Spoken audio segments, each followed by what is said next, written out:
Hey, Scott from MyGrowthRings.com here. It's Seth from SethMarkwood.com. Together along with you, the three of us, we are Markwood Men's Breakfast Club. Welcome to Tobacco Advent 2021, Day 18. Hey, good morning, boy. Good morning. How are you? I'm doing all right. How about yourself? I'm doing very well. Today we are smoking Cornell Diehl Winter Reserve 2019 Sugarplum. This is from Richard and Richard's mom, who has enjoyed the show as well. Good to have you guys on board.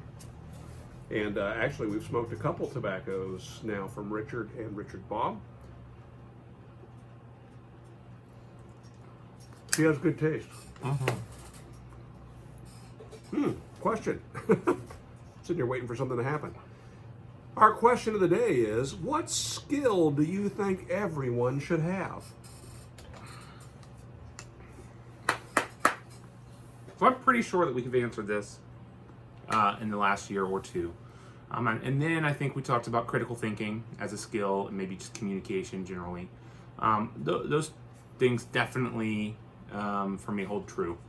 I'm often amazed at the lack of those things that some people have.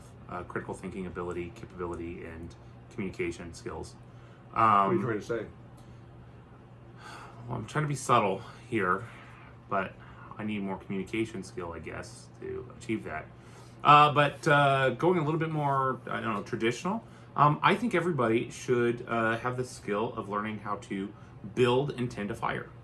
There are many times as the resident camp counselor friend that I'm invited over to somebody's home and they have bought a fire pit and for the very first time are building a fire and it is absolute and utter chaos. They have no idea what they're doing, no idea how to approach it. In some instances, these are 30, 40-year-old people that have never had any experience with that. It is a simple skill that is requires just a little bit of training and knowledge, but has many applications.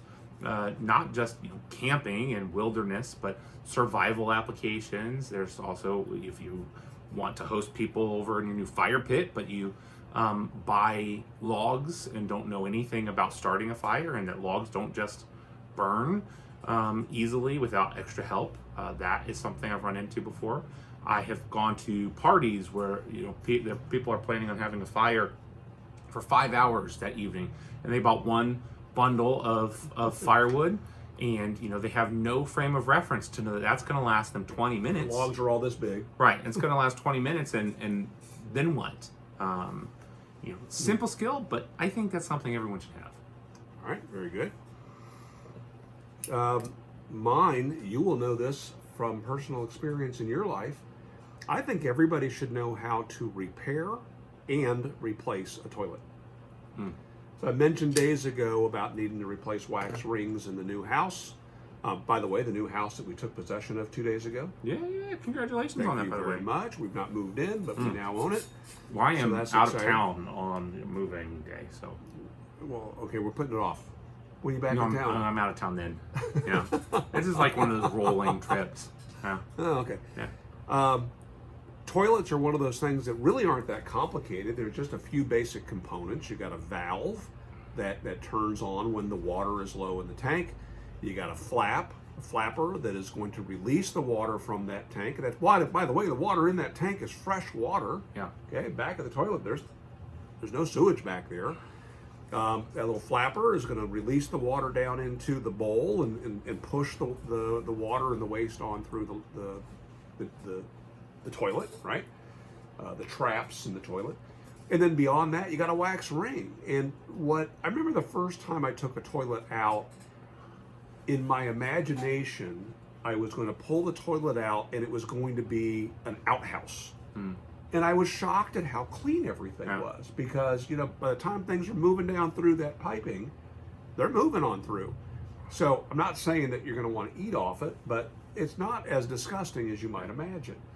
And the cost and the delay and all that to repair toilets, it's not a big deal.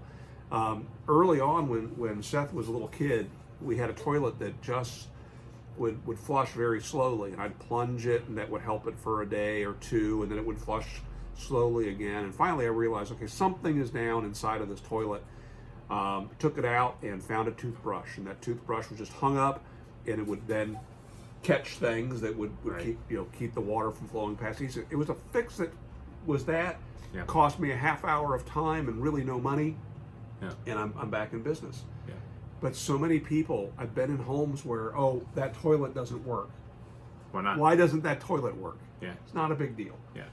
So that's one of those things that I'm often shocked that the water's running, because the flap valve is leaking. Yeah. Or the whether it's a float or a pressure valve, it's faulty. It's been in there long enough that it's got some sediment built up in it. You replace it. Mm-hmm.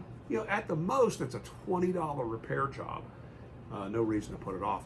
So that's mine. I think everybody should have that ability. And with YouTube, That's it. Yeah. Yeah. I mean, really, the skill there ought to be using the internet to, at the very least, become educated on how difficult the problem would be before fixing it. I replaced the faucet in our tub because it started leaking, and all it was just the rubber gasket needed to be replaced, and that was, once I got in there and turned the water off, it was a 5-minute fix. It required going to a hardware store and getting the right parts, but it was nothing to do that. A plumber would have charged $150. yeah, I was almost charged $200 for replacing a $10 compartment filter in my car. You lower the glove compartment, you push a button to lower it even further, you swap out this thing, and they want to charge $200 for that. yeah. Pulled it up on YouTube because I don't know about cars, right? But I went to YouTube to see, okay, what is this going to take to repair? The video showing the repair is less than 1 minute and 37 seconds long. Wow. So I'm like, I can do, if it's a 2-minute fix, I can do that. Yeah, yeah. The last house, as we were getting, we had a guest half bath that we were doing some things. The flooring was going to be refinished, and we are going to paint around. We needed to pull the toilet and the sink and everything out, and we replaced the toilet. Oh, actually, I broke the toilet. I broke the toilet after I had my knees replaced because, like, the very first time I went to use the toilet, I had a walker. I couldn't bring the walker into the room with me, and I thought, not a problem. I can lower myself. Well, I lowered myself straight into the tank and snapped it off at the bottom. Mm-hmm. So now, not only am I alone in the house, with not being able to walk, but I've got water flowing everywhere. So you turn the valve off, you throw some towels on the floor, and you deal with it. And you can't flush the toilet. Yeah, but I brought no, actually, yeah, you're right. But I got Boy over to help me swap it out, and basically I stood by and walked him through it. It wasn't the first time he had done it, but the first time in a while, and it wasn't difficult to do, if you recall. No, I mean the difficult. That's it. The most difficult part is the weight of the porcelain and getting everything into place the right way. But yeah, it's not hard. Yeah, and having the wax wing on the bottom and not messing that up as you go to lower it. So, and this is not to disparage plumbers. You guys and gals are great, and you deserve what you charge, and especially for those folks that are incompetent or just don't know. Glad that you're out there saving people's Thanksgivings and Christmases and things. But these are things that aren't difficult for us to do. Right, and I think where I would draw the line is if you are educated on the process and decide to hire someone out to do it, that's different, right? But when you don't do either, when you just let it stay broken, not realizing that it would be easy to fix, it's not great. Sometimes, many times, I'm sure you've done this, where I am begrudgingly happy to pay a mechanic to fix something on the car that I know I could do myself, but it's not worth my time, or I just don't have the time available, and it needs to be fixed sooner than I could get to it. That's a different question, different situation. Yeah, agreed. Okay, so how about you? What is one life skill that you think everybody should have? Leave a comment down below. Link to your video response if you are so inclined. Richard, thank you for the Sugarplum. I enjoyed it and would smoke it again. It was somebody got the hydration right. Thank you on this one. that was good. Thank you very much. Be sure to join us tomorrow for day 19 and make it a great day. See ya.